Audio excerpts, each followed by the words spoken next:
ดูดิมันตาสลอนเลยอะเอาให้มันหน่อยให้มันหน่อยโอ้ดูดิครับเพื่อน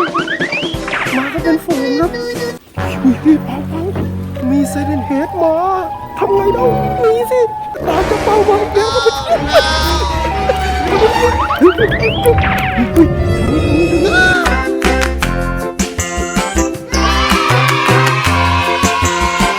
ดีครับเพื่อนๆกันครับวันนี้เราอยู่กันที่นี่เลยเดอะฟิลครับนี่โอ้ยที่เดอะฟิลนะเพื่อนๆมีสัตว์แบบเยอะแยะมากมายเลยโอเคครับก่อนอื่นเราก็ไปซื้อบัตรกันก่อนเลยมีอาหารแบบให้สัตว์เยอะแยะเลยครับว้าวเต็มเลยเฮ้ยคุณแม่ได้มาแล้วคุณแม่ได้มาแล้วไปดูครับตัวแรกครับอันนี้ต้องระวังนกจิกด้วยนะเพราะเขาบอกไว้ว่าระวังนกจิกครับนี่มีนกแก้วด้วยโอเคครับอันนี้เราก็เข้ามาอยู่ในสวนนะครับเป็นเดอะฟิลฟาร์มแอนด์การ์เด้นนะครับนี่อุ้ยมีแบทแมนอยู่ตรงนี้ครับเพื่อนๆว้าวนี่โซนแรกครับเพื่อนๆเป็นบ่อปลาคาร์ฟเดี๋ยวครับนี่จะพอได้เวลาครับเพื่อนๆเราทำก่อนเนี่ยมันกัดหนูทำยังไงนี่ครับก็คือมันจะเป็นขวดนมแบบนี้ครับแล้วก็เอาไปให้ปากปลาคาร์ฟนี่ตบนี่กระเป๋าก็กำลังให้อาหารปลาคาร์ฟครับดูดิโอ้ยปลาคาร์ฟครับเยอะมากเลยนะกระเด็นโดนกล้องพ่อเลยนี่โหดูเพื่อนๆปลาคาร์ฟแบบเยอะมากเลยอะเพียบเลยอ้าวหมดไปแล้วหมดเกลี้ยงมันมารออ้าปากกันหมอแหวเลยอ่ะเพื่อนๆเอาดิเราเอานิ้วลงไปไม่ได้นะเพื่อนๆถ้าเอานิ้วโยนลงไปนะเดี๋ยวมันจะกัดได้ครับไปเดี๋ยวเราไปต่อครับเราไปหาพระเอกสิ่งมีชีวิตตัวถัดไปที่พวกเราจะไปเจอคือตัวอะไรครับเจ้าปลาครับฝูงเต่าครับเพื่อนๆตอนนี้เราถูกเต่าล้อมไว้ครับโอ้ยเต่ามันล้อมไปแล้วดูดิตรงนู้นมีเป็นฝูงแล้วเพื่อนๆได้ใบทุกคนไปก่อนนะนี่สามัคคีชุมนุมเต่าครับเพื่อนๆเต่ากินแบบงับเลยน่ารักมากเลยเพื่อนเต่าที่นี่มันแบบว่าเหมือนมันหิวอะสมมุติว่าเรามานั่งนะเพื่อนๆเต่าทุกตัวครับบุกมาเลยครับโอ้ดูดิครับเพื่อนๆมากันเป็นฝูงครับมากินกันเลยโอ้โหดูดิเพื่อนๆดูเต่าเหมือนแบบมากินกันใหญ่เลยอ่ะโอ้โหดูดิเดินกันมาเป็นฝูงเลยครับเพื่อนๆนี่ใส่กระเป๋าครับให้อาหารเต่าตัวนี้กินโอ้ดูดิตัวมันกินใช่เราจับหลังมันได้นะครับเพื่อนๆเต่าเนี่ยเวลาเราจับอย่าไปจับตรงหน้าตรงหัวมันนะให้ลูกที่ข้างหลังพอครับเพราะว่าเดี๋ยวถ้ามันกัดแล้วเราจะบาดเจ็บได้ตัวเนี้ยมันหิวมากเลยเนี่ยมันยืนรอตั้งนานเอ้าไม่ใช่นี่มันเต่าปลอมโน่เต่าตัวเล็กไปหาเต่าเปล่าแล้วครับดูหน่อยนะเพื่อนๆที่เนี้ยให้อาหารผมว่ามันจะรีบวิ่งมาเลยอ่ะไปดูตัวอื่นต่อครับตามไปเดี๋ยวตามก็ไปปุ๊บเข้ามานี่ต้นตาลเพียบเลยครับนี่ต้นตาลเพียบเลยโอเคครับเฮ้ยพอเจอสัตว์อีกตัวหนึ่งแล้วเจ้าเปาโอเคอันนี้เป็นม้าโพนี่ของปลอมครับเป็นโต๊ะนั่งครับเดี๋ยวไปดูต่อครับว่ามีสัตว์อะไรเพิ่มเติมอีกครับสัตว์ตัวถัดไปที่เราจะเจอก็คือฟามิงโก้ครับฟามิงโก้เนี่ยดูดิถ้ามันเอาหัวมาติดกันแบบนี้กลายเป็นรูปหัวใจเลยว้าวเฮ้ยเปานี่มันหุ่นหรือมันของจริงเนี่ยเหมือนมันหลับอยู่เลยอ่ะยืนกันนิ่งมากเลยอ่ะดูตัวถัดไปครับเป็นท่าเรือครับใช่ไหมนี่เขาบอกว่าห้ามว่ายน้ำนะเดี๋ยวเปาลงไปไม่ได้นะโอเคอ่ะไปดูต่อครับอันนี้ก็จะเป็นที่นั่งเหรอโยกได้ด้วยเปาห้ามลงไปว่ายน้ำนะเฮ้ยเปาไปหาเป็ดไหมพอเจอเป็ดตรงนู้นนะ2 ตัวเลยเห็นไหมเพื่อนไม่ใช่ โอเคอันนี้เป็นเป็ดยางครับเพื่อนๆอ่ะไปดูกันต่อครับโอเคครับไปครับเดี๋ยวเราจะพาเพื่อนๆเข้าไปที่กรงนกครับเพื่อนๆเดี๋ยวเจ้าเปาพาไปนะกรงนกเขาบอกว่าเขาติดป้ายทุกที่เลยนะเพื่อนๆเนี่ยตรงนี้เขาบอกว่าห้ามขโมยครับ เราห้ามขโมยนกกลับบ้านนะ ที่เขาบอกว่าห้ามขโมยนี่เราเข้ามาสู่กรงนกแล้วครับเฮ้ยดูดินกสวยๆทั้งนั้นเลยเห็นไหมดูดิตัวนี้สวยมากเลยแล้วก็มีนกเนี่ยนกหัวฟูแน่เลยพอไปดูดิพาเพื่อนๆไปดูนกหัวฟูสวัสดีเจ้านกหัวฟู นี่มันไก่อะไรเนี่ย ไก่มันไม่เป็นไรเหรอจ๊ะ ดูดิ ไม่เป็นไรเหรอจ๊ะ เฮ้ยมาดูนกมันหัวฟูมากเลยอะ Yes. เฮ้ยเดี๋ยวไปดูมีในกรงด้วยครับนี่ในกรงก็มีในกรงเป็นนกแก้วเพื่อน พ่อตัวเล็ก Wow. ๆไปครับเดี๋ยวไปดูตัวอื่นกันต่อครับ ไปดูว่าจะมีตัวอะไรอีกนะพี่เผามีเซเลนเฮดมาทำไงเรามีสิเฮ้ยวันนี้ทำไมเจ้าเปาอยู่นี่ เป็นนกไก่ไหม โอ้โหหลอกไม่ได้แล้วก็ไม่ขี่ด้วยนะโธ่เอ้ยพอกันดึกว่าจะไม่กลัวแล้ว นี่ครับตอนนี้เราเข้าสู่โซนของน้องกระต่ายแล้วครับเพื่อนๆดูดิแล้วก็มีฝูงแกะอยู่ตรงนี้ Wow. นี่ไงเอาละครับตอนนี้เราเข้ามาสู่โซนของกระต่ายแล้วครับ นี่เจ้าเป่านั่งประจันหน้ากับน้องกระต่ายน้องกระต่ายอยู่ในรูเพื่อนๆนี่นะ Yes. เจ้าเป่ามีอะไรให้น้องกระต่ายกินครับ พี่ครับแครอท แครอทเหรอ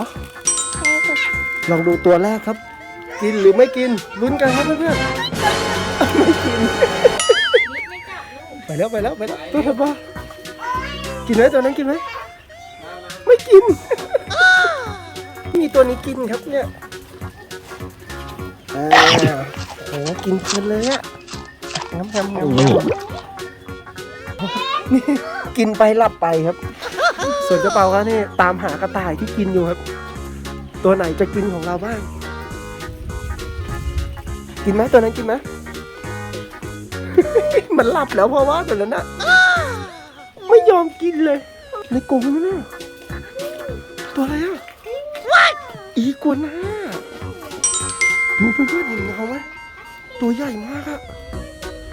เป็นอีกัวน่าครับเพื่อนๆมันแอบเข้าไปกินในท่อครับดูดิ ใช่ไม่รู้ว่าอยู่ในนี้ที่ไหน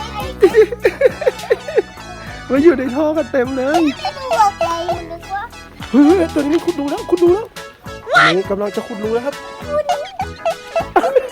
มันวิ่งมาหาเจ้าเปาเลยอะเพื่อนครับโอ้กระต่ายมันวิ่งเล่นกันใหญ่เลยอะดูแล้วเจ้าเปาก็วิ่งเล่นกับกระต่ายไปเลย เดี๋ยวเราไปดูกันตัวอื่นกันต่อครับ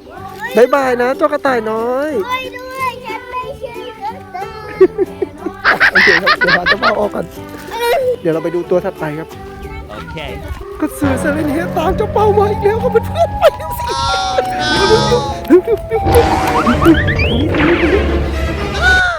เฮ้ยเจอนกหัวฟูแล้วเดี๋ยวเขาต้องไปดูชื่อมันก่อนว่ามันชื่ออะไรชื่อว่านกกระเรียนมงกุฎเทาครับโอ้ตัวนี้ไม่มีหัวโอ้แสดงว่าตัวผู้กับตัวเมียไม่เหมือนกันแน่เลยเพื่อน Yes. ๆเราต้องระวังนะอย่าไปเกาะกรงเขานะครับเพราะว่าเดี๋ยวเขาจะจิกเอาได้ เอ๊ะแกจะมาแกะ ก็มีนี่ครับวางมา คุณพ่อป้อน กินไหมลองกินแครอทไหมเงียบเฮ้ยกินแครอทด้วยอร่อยเลยเงียบนู้นแล้วก็มีข้างในอีก2ตัวนะอยู่ข้างใน Yes. เราจะรู้ได้ไงว่าตัวไหนตัวเมียตัวไหนตัวผู้อ่ะ สองตัวเลยตัวเมียจะไม่มีเขา อ๋อตัวเมียจะไม่มีข่าวแล้วตัวผู้อ่ะ ตัวผู้จะมี อ้าวแสดงว่าตัวนี้ก็คือ ตัวผู้นะดิใช่ไหม Yes. อ๋อใช่ครับเพื่อนๆตัวผู้จะมีเขาเนาะแต่ว่าตัวเมียเนี่ยจะไม่มีเขาอยู่ข้างในเนาะจะไปกรงสัตว์ตัวถัดไปครับ อัปปะกา เฮ้ยแต่ว่าเมื่อกี้พ่อเห็นอยู่ในนี้ครับ เป็นเป็ดครับได้ยินเสียงเป็ดไหม Yes. แปลกเป็ดครับกับห่าน นี่อันนี้เป็นห่านครับอันนี้เป็นห่านมันร้องใหญ่เลยอะเพื่อน นาโมเซ ๆไม่ใช่เราเจอแพรรี่ด็อกครับเดี๋ยวไปดูกันครับว่าตัวแพรรี่ด็อกเป็นหน้าตายังไง แพรี่ด็อกอยู่ไหนนะเฮ้ยดูดิโอ้มันเหมือนหนูเลยเพื่อน Yes. ๆตัวมันเหมือนหนูเลยอะเนี่ยเดี๋ยวพ่อซูมให้ดูได้ไหมแพรี่ด็อกครับ มันมีแค่สอง แพรี่ด็อกมาแล้วดูดิมันยืนแล้ว กินไหม อยากกิน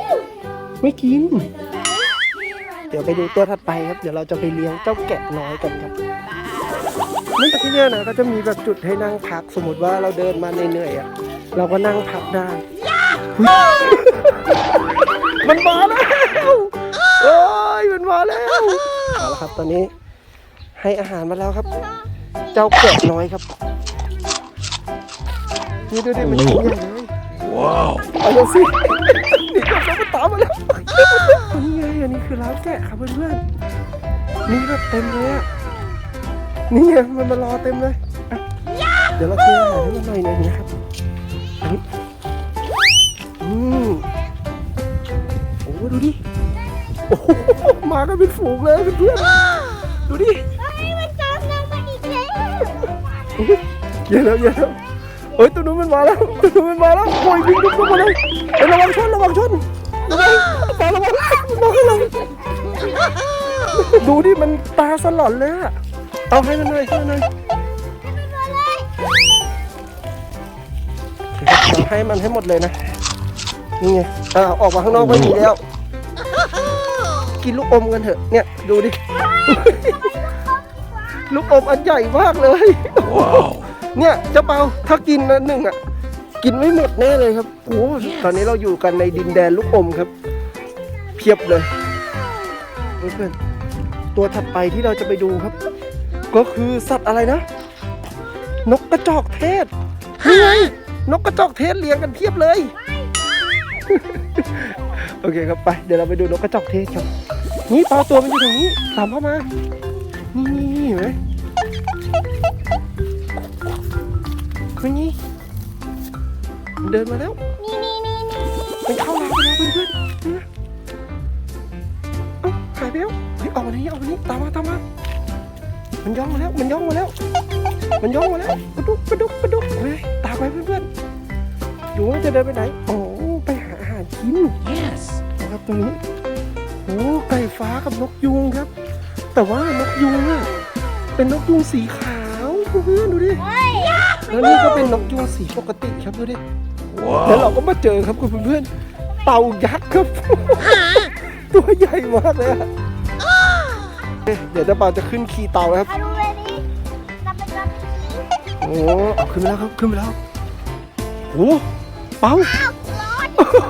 ร้อนเร็วเต่าร้อนครับเต่าร้อนโอ้ครับแต่ว่านี่จะเป็นตัวใหญ่แล้วเนี่ยเป็นเต่าตัวใหญ่กว่าเดิมครับโอ้เปาดูครับเพื่อนๆเต่าเข้าแถวครับ โอ้โหเข้าแถวกันเพียบเลย จริงๆมันน่าจะร้อนครับเพื่อนๆมันก็เลยแบบมาหลบร้อนอยู่ตรงนี้ Yes. เจอกันกับเพื่อนๆนี่เต่ายักษ์โอ้ยักษ์จริงๆนะคือแบบตัวใหญ่มากเลยเนี่ยเห็นไหมนี่เพื่อนๆดูเต่าดิแล้วดูเทียบกับตัวเจ้าเปาอะโอ้โหตัวมันใหญ่มากเลยเพื่อนๆตัวเมียแคทครับเพื่อนๆไหนๆปลาทำท่ายืนแบบตัวเมียแคท เนี่ยยืนแบบตัวนี้เลยมันจะคอยระวังภัยให้เพื่อนครับตัวที่ยืนอ่ะนั่นมันยืนแล้วดูดิเพื่อนเห็นไหมเนี่ยเห็นไหมคือถ้าสมมุติว่ามันรู้สึกว่าจะมีภัยนะจะมีตัวยืนเฝ้าระวังนะครับแล้วมีลูกมันด้วยตัวเล็กๆนะครับตัวเมียครับมีภัยมาเหรอครับ คุณพ่อคิดว่าตัวเนี้ยกำลังจะออกไข่ครับ มันก็จะขุดหลุมครับแล้วเดี๋ยวมันก็จะฝังไข่ออกมาลงไป Yes. นี่ครับตัวถัดไปครับที่เรามาเจอครับ เป็นควายเผือกครับนี่เห็นไหมบ๊อบสโลควายนี่ควายนี่ควายเผือกครับเพื่อนๆนี่โอ้ควายเผือกทั้งนั้นเลยครับ ลูกมันตัวสีขาวจั๊วะเลยอะ Yes. โอ้ยตัวนี้มันหลับแล้วนี่ครับก็เราก็เลี้ยงสัตว์กันครบหมดแล้วครับเนี่ยเราก็กลับเข้ามาสู่โซนตอนแรกที่เราเข้าไปครับ ก็จะมีของให้กินแล้วก็มีจุดให้ถ่ายดูโอ้ดูนกฟลามิงโก้ดิ Wow. โอ้ยเป้าแรดโอ้นกแก้ว Wow. ครับเพื่อนๆก็ในเดอะฟิลเนาะนอกจากว่าจะมีที่ให้เลี้ยงสัตว์แล้วครับ ก็จะมีแบบคิดโซนแบบนี้ครับเนี่ยดูของเล่นเพียบเลยโอ้โหนี่ตัวต่อยักษ์มากเลย อันเนี้ยเราน่าจะสร้างบ้านได้แน่เลยนะต่อยักษ์เพียบเลยในเนี้ยใช่แล้วก็มีจักรยานขาไถตรงนี้ด้วย มีบ่อบอลด้วยมีบ่อบอลไปแล้วครับเจ้าเปล่าครับคลุบเข้าไปอยู่ในบ่อบอลแล้วครับโอ้เนี่ยเปล่าตัวต่อยักษ์เต็มไปหมดเลยอะสร้างบ้านได้แน่ๆอันเนี้ยโอ้อันนี้บ่อบอลใหญ่ครับเพื่อน Wow. ๆลงไปเลย1 2 3ทุ่ม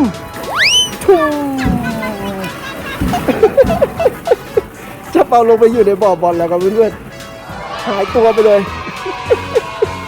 คุณเปาอันนี้มีโดมเนี่ย Wow. โอ้มีภูเขาด้วยเพื่อนๆตรงนี้เป็นภูเขาแล้วก็มีม้าหมุนตรงนี้ด้วย Wow. นี่ก็จะมีพวกลูกปั้นครับ นี่ไอรอนแมนครับ เด็กๆสามารถนั่งถ่ายรูปได้ มีกัปตันอเมริกาพ่อลูกอะ่ะ ตัวหนึ่งตัวใหญ่ตัวหนึ่งตัวเล็ก Yes. วันนี้เราก็มาอยู่ที่เดอะฟิลเป็นไงท่านว่าสนุกไหม สนุกครับ โอเค ฝากบอกเพื่อนๆว่า กดไลค์กดแชร์ช่องปาซอรี่ด้วยนะบ๊ายบาย โอเคครับ ยังไงก็อย่าลืมฝากกดติดตามช่องเปาซอรี่ด้วยนะ ไปแล้ว บ๊ายบายเพื่อนๆด้วย บ๊ายบาย แล้วก็ไปเล่นต่อเฉย